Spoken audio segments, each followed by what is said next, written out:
Welcome back to News Across Nigeria. Just to let you know that all our top stories can be found on our website, channelstv.com, and on youtube.com/channelsweb.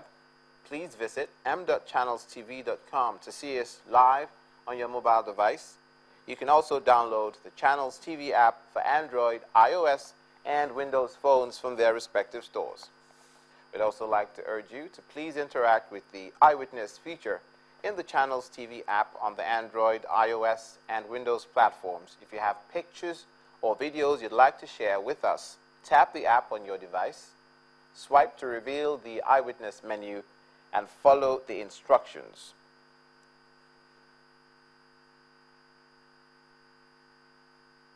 The Alaafin of Oyo, Oba Lamidi Adeyemi III, has lauded the efforts of the Oyo State Police Command over the latest discovery of yet another kidnapper's hideout in the ancient town of Oyo, where a Fulani herdsman was kidnapped for 2 weeks.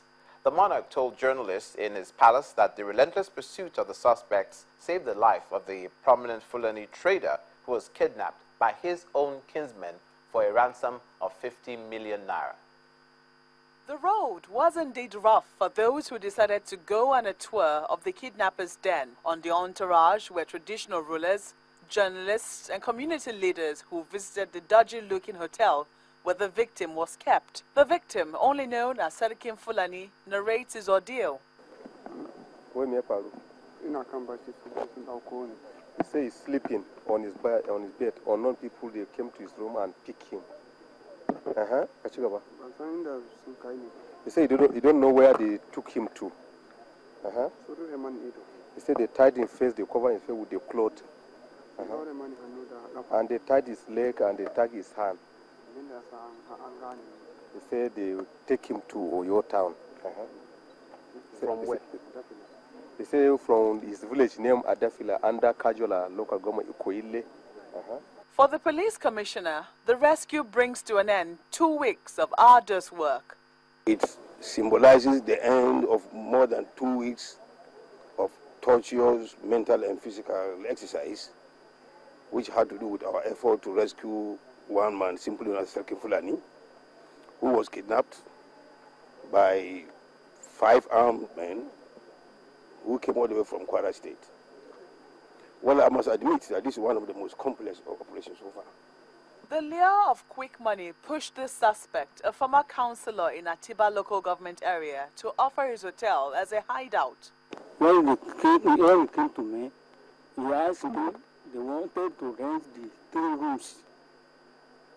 So for 2 weeks, and I told him that I would collect deposits from him, and he gave me 5,000 for deposits.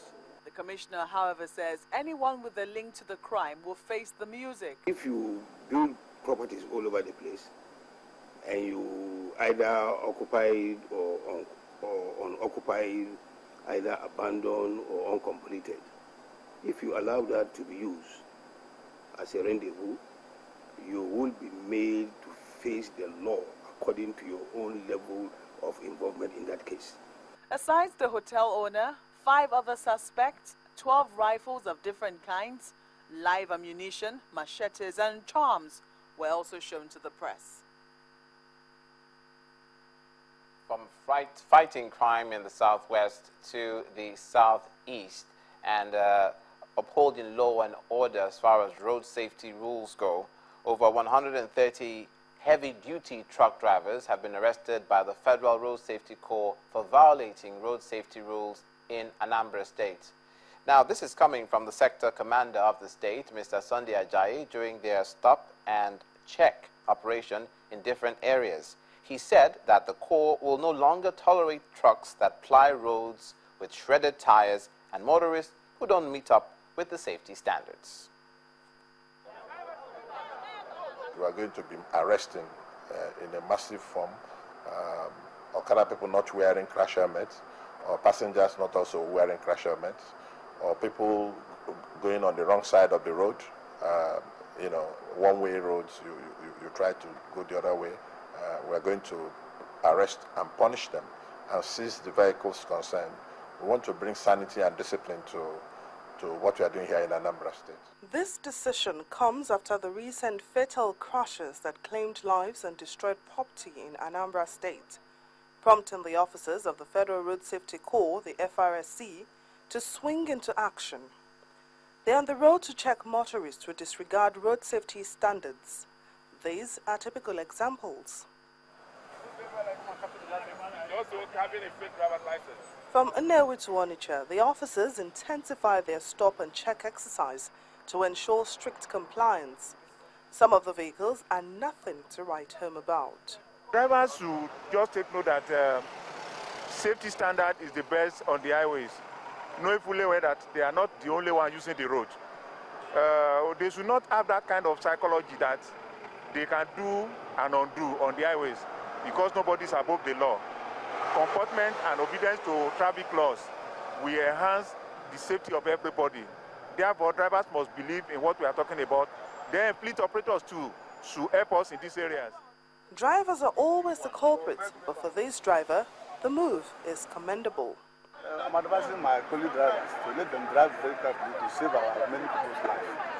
That's why road safety is working on the road. That's why the government has put road safety to coach us. We should not drive carelessly. With the high rate of accidents on the roads, this exercise, tagged Operation Scorpion, if sustained by the FRSC, will go a long way in reducing auto crashes, as well as making motorists safety conscious on the roads. After the break, on news across Nigeria, we'll go from the southeast to the south-south, where a number of Akwa Ibom indigents are benefiting from a pilgrimage, a Christian one, to Israel. Stay with us.